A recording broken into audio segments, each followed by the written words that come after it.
হ্যাঁ আচ্ছা ভাই, আপনি তো রিক্সা চালাইতেছেন, যেটা আপনার রিক্সা না? উনি প্রতিদিন রিক্সা চালায়, রুজি করে, উনি নিজের সংসার চালায়।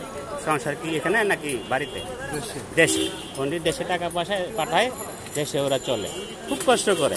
আমাদের চেয়ে 100 গুণ বেশি কষ্ট করে। আমরা সেই তুলনায় কিছুই করি নাই, অথচ আমরা রোগ টোগ বিভিন্ন ধরনের রোগে ভুগি। আমাদের টাকা পয়সা গাড়ি বাড়ি সবই আছে, কিন্তু হ্যাঁ অসুস্থতা হচ্ছে একটা, মানে কি বলবো, এটার কোনো ভাষা আমার এখন এই মুহূর্তে আসতেছে না।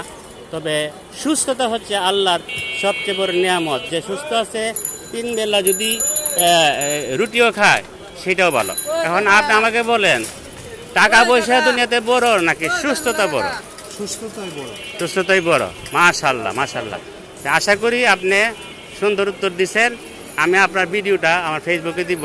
মাশাআল্লাহ, এই জিনিসটা আপনার মুখের থেকে যখন সবাই শুনবে, তখন কিন্তু সুস্থতা তার যে একটা নিয়ামত।